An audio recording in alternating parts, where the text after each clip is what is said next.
un emprendedor que se lanza al nuevo emprendimiento con sus herramientas, con sus propios recursos, va a tener un camino mucho más costoso que aquel que lo hace dentro de una empresa, en un área de una empresa o en un sector de una empresa que se dedica a generar emprendimientos nuevos, donde tal vez generen nuevos emprendimientos, pero en este caso no pone su propio patrimonio en juego.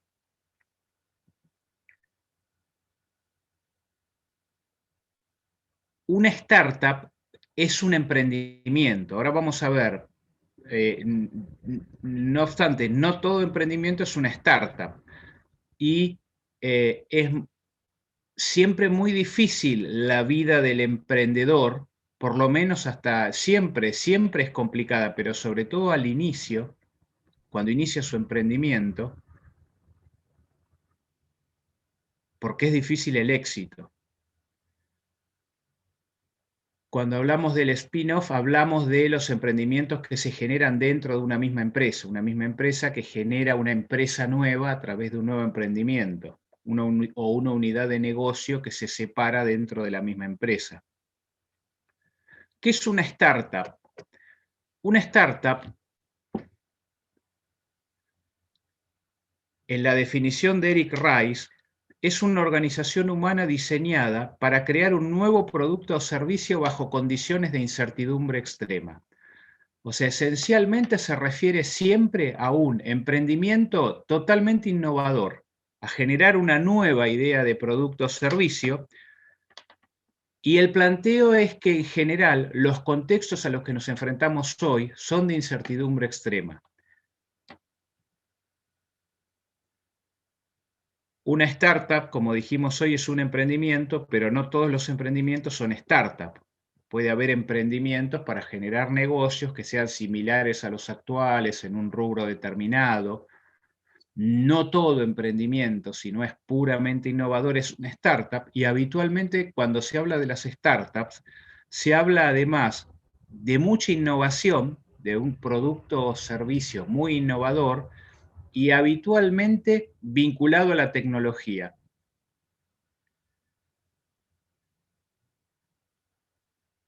Todo emprendedor va a requerir dedicación full time, trabajo duro, bueno, mucho sacrificio, necesidad de recurrir a financiamiento, un montón de cuestiones que hacen que siempre es duro el trabajo del emprendedor, porque además el 75% de las startups fracasan.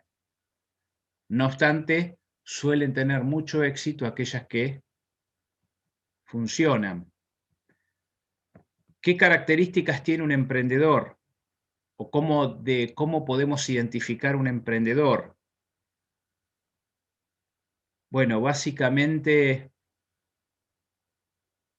hay algunas páginas de emprendedores o algunas identificaciones de asociaciones de emprendedores que definen las características del emprendedor o como actitudes del emprendedor exitoso: enfrentar el riesgo, la iniciativa, la decisión, la tenacidad, el entusiasmo, la autocreatividad, ser positivo, la autoconfianza, la perseverancia, pasión, ambición, iniciativa, superación, creatividad, liderazgo.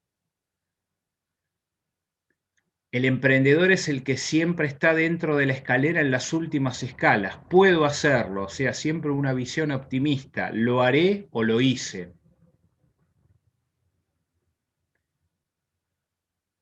Esta es la bibliografía, el método Lean Startup. ¿Qué características tiene o de qué se trata todo esto? Bueno, tiene que ver con los emprendimientos, por eso vimos toda esta introducción, con los emprendimientos innovadores, grandes emprendimientos innovadores, sobre todo vinculados en la tecnología, han tenido un éxito rotundo en los últimos tiempos. Y en realidad el planteo del autor es que no se necesita un enfoque desde el punto de vista informativo tan amplio y completo de entrada como para salir al ruedo, sino que el fracaso es importante. O sea, la idea es no esperar a que tengamos todo armado y todo preparado como para salir después de un análisis concienzudo, un plan de negocios detallado, sino tratar de arrancar con lo primero que podamos y con hipótesis, planteándonos hipótesis de funcionamiento, hipótesis respecto a la generación de valor para el cliente, la satisfacción de algún problema, alguna necesidad, resolver un problema, una necesidad de un cliente, y tratar de salir al mercado con lo primero que podamos para evaluar si estamos orientados respecto a lo que suponemos, si esas hipótesis que nosotros planteamos de entrada respecto al posible éxito que puede tener nuestro negocio las podemos validar. La idea es desarrollar un producto mínimo viable, o sea, el mínimo producto que represente el objetivo, y tratar de ir midiendo los resultados de ese producto mínimo que lanzo al mercado para evaluar si estoy bien orientado, para poder aprender de lo que voy desarrollando, de manera de seguir con la idea o cambiar la estrategia, pero siempre orientado a justamente la satisfacción del problema, la resolución del problema, la satisfacción de la necesidad del consumidor. Dentro de este medir, cada vez que voy interviniendo y que voy participando, que voy, digamos, desarrollando esa mejora en el producto que voy lanzando, en el producto o servicio que voy lanzando, aparece lo que ellos denominan la contabilidad de la innovación. O sea, van a ver este concepto que desde el punto de vista de la medición apunta justamente a identificar de manera parecida como lo que hacíamos con un tablero, con un cuadro de mando, los indicadores más convenientes para evaluar si estamos bien orientados en el camino del éxito. Entonces, lo que plantea la bibliografía es un nuevo enfoque para innovar, donde prevé un aprendizaje permanente. La idea es en cada experiencia, o sea, aprender de la experimentación, pivotar o perseverar. Pivotar quiere decir cambiar, o en el planteo de los autores, cambiar, bueno, esto no va, no tiene los resultados esperados, cambio de manera permanente, y aprender tan rápido como sea posible para crear un negocio sostenible, para evitar, por ejemplo, que acceda a la competencia. Bueno, dentro del Lean Startup se dice que emprendedores hay en todos lados. Probablemente muchos de ustedes pueden transformarse en emprendedores, que emprendedurismo es management, que requiere un aprendizaje validado. Se basa en la retroalimentación que se genera a partir de estas tres actividades principales, que serían crear, medir y aprender, y habla de lo que recién denominamos la contabilidad de la innovación. La idea es que todo emprendimiento, toda startup, todo emprendimiento innovador se basa en hipótesis de valor e hipótesis de crecimiento. Hipótesis de valor es la creencia de que nuestro producto o servicio va a proporcionar valor a nuestros clientes y por lo tanto los clientes están dispuestos a adquirirlo. Y la hipótesis de crecimiento es cómo creemos que los nuevos clientes van a descubrir nuestro producto o servicio. La idea es usar el circuito crear, medir, aprender, que es la base de todo este método Lean Startup, de manera continua y permanente, para ir aprendiendo e ir modificando nuestras acciones, incluso aprendiendo de los fracasos, pero sin demorarnos tanto tiempo en armar un plan y un producto totalmente final para lanzarlo, sino ir lanzando lo mejor que podamos para irlo mejorando paso a paso. Crear, entonces, primero representa la generación de hipótesis, las ideas y el desarrollo de un producto mínimo viable.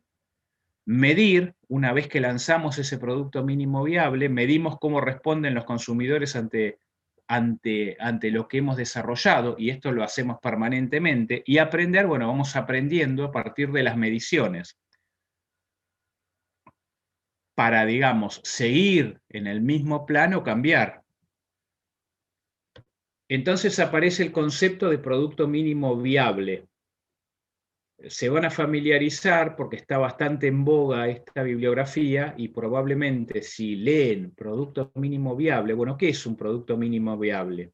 Es una versión mínima del producto que permite dar, podemos decir, una vuelta entera a este circuito de crear, medir, aprender con un mínimo esfuerzo y con el mínimo tiempo de desarrollo. A un producto mínimo viable le van a faltar muchos elementos que pueden ser esenciales más adelante.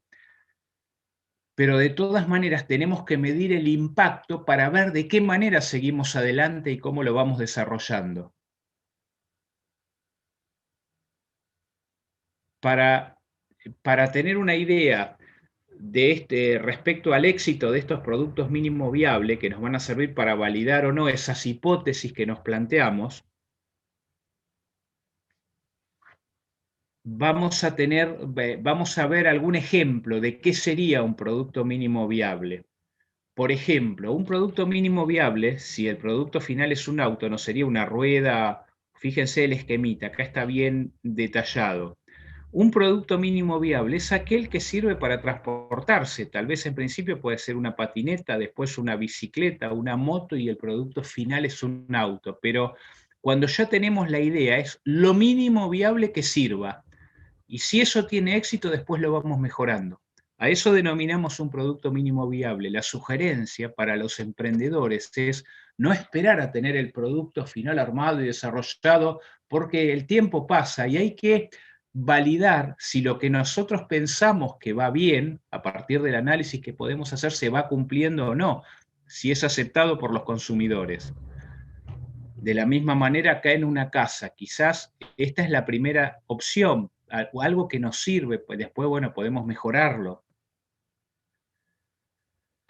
Por lo tanto, tal vez el primer producto mínimo viable pueda ser un prototipo, o sea, una representación visual o real del producto o servicio que quiero lanzar al mercado. ¿Y qué hago con ese prototipo? Bueno, evalúo si el cliente lo compraría, si lo pongo a disposición del cliente. Si fuera una aplicación, estarían dispuestos a bajarla. Si fuera un producto o servicio, estarían dispuestos a adquirirlo. Eso justamente es lo que voy a medir a partir de cada evolución o etapa iterativa de desarrollo del producto mínimo viable.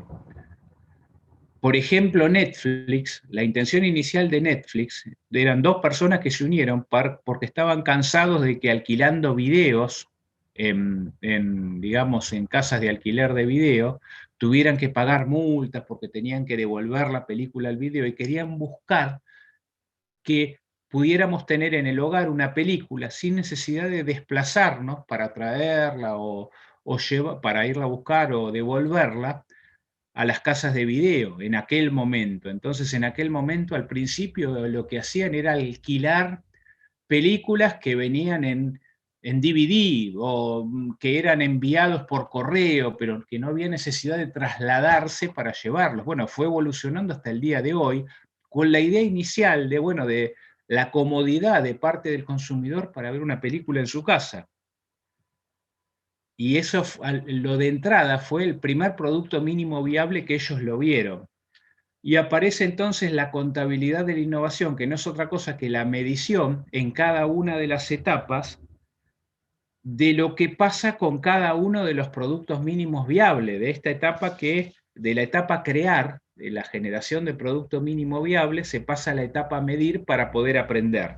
Y acá medimos diferentes factores. En cada caso vamos a medir lo que más nos convenga, pero siempre tienen que ser indicadores que sean relevantes. No medir cuántos ven lo que publicamos, sino, por ejemplo, cuántos son los que estarían dispuestos a adquirirlo, los que nos dicen que estarían dispuestos a adquirirlo, o bajan la aplicación, o si les propongo el producto en un formato tipo prototipo, lo adquiriría o se quiere suscribir para cuando salga el producto y nos dicen que sí, que se suscribiría. Entonces, ir midiendo la cantidad de usuarios, el crecimiento en cuanto al interés de esos usuarios, cuántos nuevos usuarios hay, las tasas de suscripción, el valor de los clientes, indicadores que no son necesariamente financieros en esta etapa. Y volvemos un poco al criterio, a un criterio parecido en la definición de indicadores a lo que veíamos en los tableros. En general, la idea es que a partir de de esta medición, de estas mediciones, evaluemos si lo que estamos suponiendo, si estamos por el buen camino y entonces tenemos que perseverar, continuar, seguir por el mismo camino, o si en cambio tenemos que pivotar o pivotear. Pivotar o pivotear sería, bueno, replantearnos la estrategia, de qué manera seguimos, de qué manera continuamos, si esta no nos da resultados exitosos. Básicamente esto es lo más significativo. Hay algunos videitos que ustedes van a encontrar en YouTube que también están bastante, que son bastante entretenidos y claros respecto al tema y en qué consiste, y es importante que lo conozcan. Ya les digo, no es lectura obligatoria, pero sí es recomendable, o sea, sí se las debo recomendar. Quería comentarles también otras cosas. Ustedes ya lo vieron en la práctica o lo están viendo en la práctica, pero si fueran a desarrollar como tema especial, por ejemplo, estados proyectados, pudieran basarse en el libro Estados Contables Proyectados de Sánchez Brot. No les va a agregar demasiado más a lo que ven en Welch, pero es como para complementar el enfoque. Creo que también hablaron de un libro de Pungitore, Planeamiento Económico y Financiero. Cualquiera de las dos bibliografías puede sumar si es que ustedes quieren preparar el tema estados proyectados como tema especial. Y por otra parte, si bien no hay bibliografía del tema, por lo menos bibliografía específica y genérica, sé que también vieron para los trabajos prácticos algún videíto vinculado a la gestión del riesgo, que es un concepto que está muy en boga hoy. En realidad, cuando hablamos de riesgo, hablamos de qué pasa si pasan cosas distintas a lo que esperamos que pase. De hecho, nosotros siempre planteamos que el escenario sobre el cual basamos nuestros pronósticos es un escenario que estimamos en un grado de probabilidad en base a la información disponible. Es el escenario más probable, pero sabemos que no necesariamente ese es el escenario que va a acontecer, y entonces tenemos que estar preparados para cambios en ese escenario. Y podemos hablar de diferentes tipos de riesgos. Ustedes, les sugiero leer esa pequeña, si bien no hay demasiado, no tiene demasiado aporte ese video que ustedes ven en la parte práctica. Les habla de diferentes tipos de riesgos, les hablan de riesgos productivos, riesgos estratégicos, riesgos financieros, riesgos de liquidez, riesgos políticos, riesgos tecnológicos, o sea, les van hablando de diferentes tipos de riesgos, y tal vez lo más importante a decir sobre la gestión del riesgo tiene que ver con los dos grandes caminos para poder cubrir un riesgo. Uno sería mejorar la probabilidad de ocurrencia de las variables que conforman el escenario. ¿Y cómo mejoramos la probabilidad de ocurrencia de las variables que conforman el escenario estimado para una decisión nuestra? Con mejor información, o sea, teniendo la mejor información. La mejor información nos va a permitir, para un escenario futuro, estimar la mejor probabilidad de ocurrencia para lo que ocurra en el futuro, o sea, poder asignar una probabilidad de ocurrencia más cercana a la unidad, o sea, con la información de mayor calidad. Y cuando hay variables del escenario que no dependen, o sea, no podemos ni siquiera influenciar como para que la probabilidad de ocurrencia la podamos definir mejor, porque son variables vinculadas a la acción de la competencia, o son variables vinculadas, por ejemplo, a cuestiones, hablábamos de riesgos productivos, pudieran ser cuestiones vinculadas a la naturaleza. Entonces, ¿cómo morigerar el impacto? ¿Cómo podemos mitigar el riesgo morigerando el impacto en caso de producirse esa situación inesperada? Para eso muchas veces existen los seguros. Ustedes vieron en Contabilidad 5 seguramente, si recuerdan un proceso que veían para trabajar en equipo en empresas, que era el análisis de problemas potenciales. De alguna manera lo que planteaba era eso, era pensar en todas aquellas cuestiones que pudieran salir mal en un curso de acción o ser diferentes a las esperadas, y tener preparadas medidas de acción preventiva o contingente para accionar en caso de que se diera alguna situación inesperada en el lanzamiento de un proyecto. No hay demasiado más respecto al tema, pero es importante que lo vean. Y esto sería lo más, digamos, todo lo que vimos en clase es lo más importante y lo más recomendable. Les di también toda la bibliografía obligatoria, también les planteé alguna bibliografía que no es obligatoria, pero que puedan desarrollar, que pueden verla si quieren plantearla, si quieren plantear algún tema especial. Esto es lo más importante de la materia. ¿Les quedan dudas? Que díganme todas las dudas que quieran o tengan, porque, digamos, ya hoy es nuestra clase final y espero verlos en el examen final, ya sea en diciembre, en febrero o cuando puedan.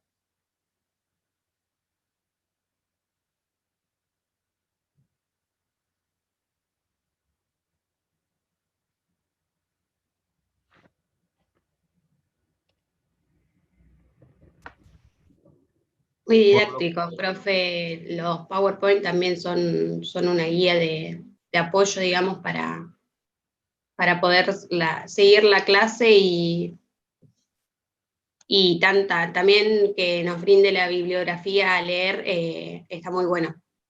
Claro, yo les pasé los PowerPoint, creo que les pasé todo lo que tiene que ver con lo que es obligatorio, de lectura obligatoria. Todos los PowerPoint de lo que es obligatorio se los pasé a todos en el AU24, de los temas importantes.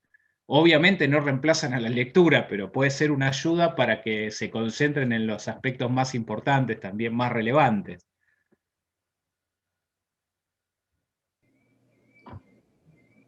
Estoy viendo quiénes son los que se van a presentar en diciembre en el chat y veo que no hay tantos, así que es probable que pueda tomarles a todos. Y veremos, y en febrero tampoco por ahora, por lo menos de los que, de los que, de ustedes, de los que vienen a todos los que están presentes en todas las clases o en la mayoría de las clases, o la gran mayoría de las clases.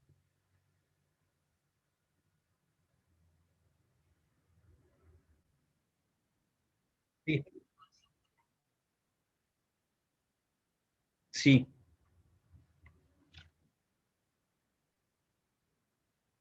Bueno, riesgo es que algo que esperamos, ¿dónde se genera el riesgo? Y nosotros, un escenario esperado, eh, lo planteamos, o las variables que conforman ese escenario, las planteamos en un grado de probabilidad de ocurrencia. Nosotros nos basamos para la toma de decisiones, por ejemplo, para hacer planes estratégicos o para hacer presupuestos, en el escenario más probable. Pero existe el riesgo de que el escenario no se dé como nosotros lo planteamos. O sea, si el valor que adquiere la variable es diferente al que nosotros esperábamos que adquiriera, al que teníamos en grado de probabilidad, bueno, ahí hay una diferencia. A eso, a eso nos referimos cuando hablamos de riesgo, a que los hechos no se den como los esperamos. O sea, las variables, los valores de las variables no sean los que nosotros esperábamos que fueran.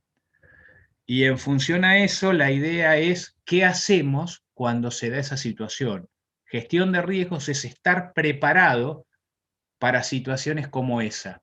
Cómo actuar en caso de que la situación se dé de esta manera. Es de alguna manera hacer una especie de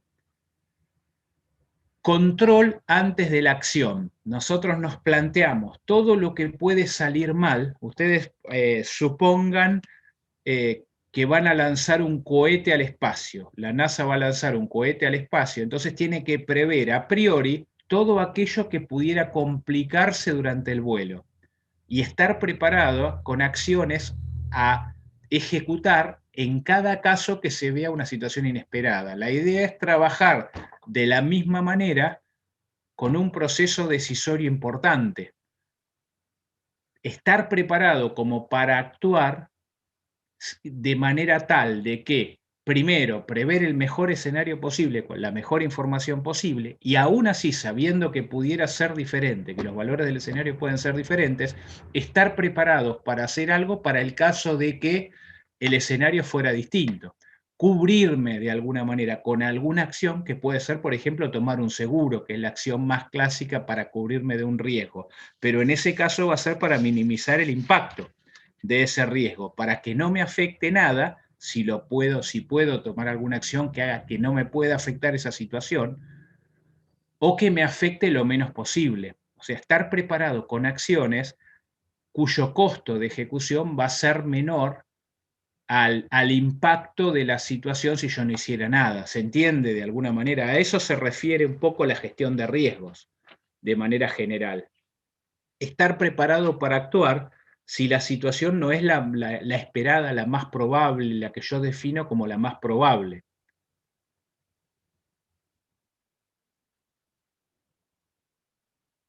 Sí,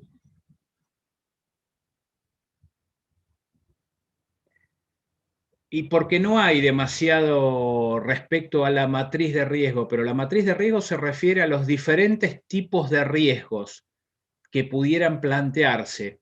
Y la matriz de riesgos, o sea, no hay una matriz de riesgos que tuviéramos genérica o que la bibliografía nos diga que hay que armarla de una manera determinada. Depende de cada autor en particular. Y la idea es definir los diferentes tipos de riesgos como para definir las acciones posibles. Y puede haber riesgos para diferentes tipos de decisiones. Y habitualmente, para definir cuáles son los riesgos principales, yo me voy a concentrar sobre todo en los riesgos que tengan un impacto más grande. Es como las amenazas, cuando hago el análisis de las amenazas. Bueno, me concentro en las amenazas del contexto más importantes que tengan mayor probabilidad de ocurrencia y que puedan generar un impacto más negativo. La idea de la matriz de riesgos es identificar cuáles son esos riesgos que tengan mayor probabilidad de ocurrencia y mayor impacto, para ver cuáles son las acciones preventivas o contingentes que puedo adoptar. Las acciones preventivas son las que me permiten eliminar la causa de ese problema que puede pasar, si es que la puedo eliminar, y si no, tengo que desarrollar alguna acción contingente, o sea, tomar alguna acción para que el impacto de ese riesgo sea el menor posible. Por ejemplo, la contratación de un seguro o diferentes tipos de otras acciones en función a la decisión que necesitemos tomar. A eso es un poco lo que se refiere la matriz de riesgos.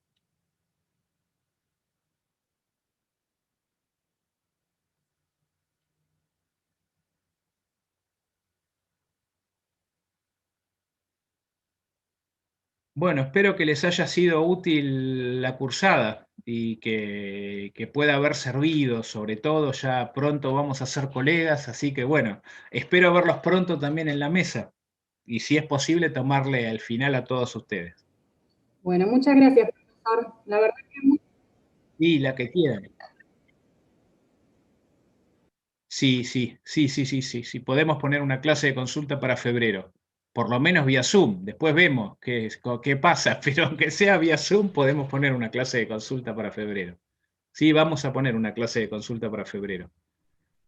Va a ser después, piénsenla para después del 15 de febrero, o sea, a partir del 15 de febrero. Profesor, le hago una pregunta. Sí.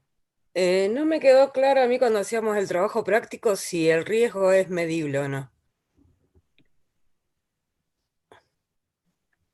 Digamos, ustedes pueden medir.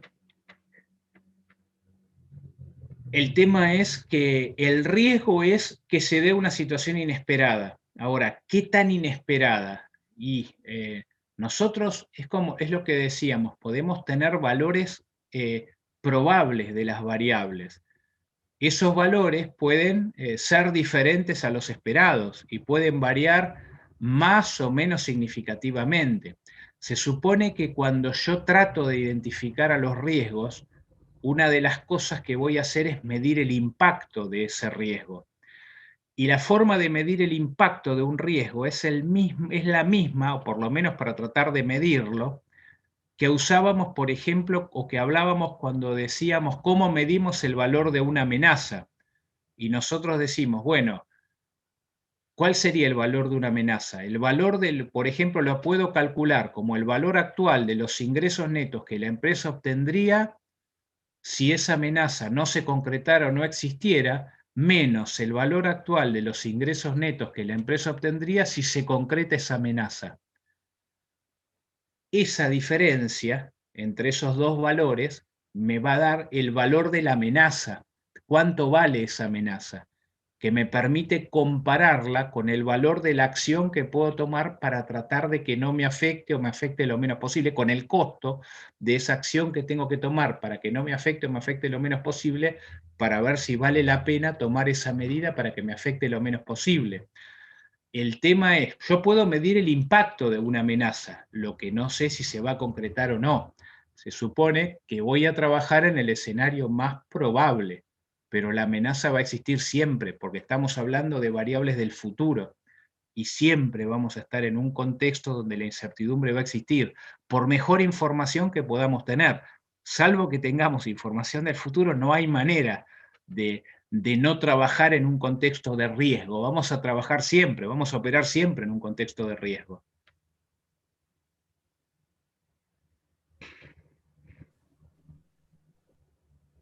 ¿Se entiende o...? Sí, más o menos. Como que no. Porque no hay una respuesta clara, digamos. Claro, por eso.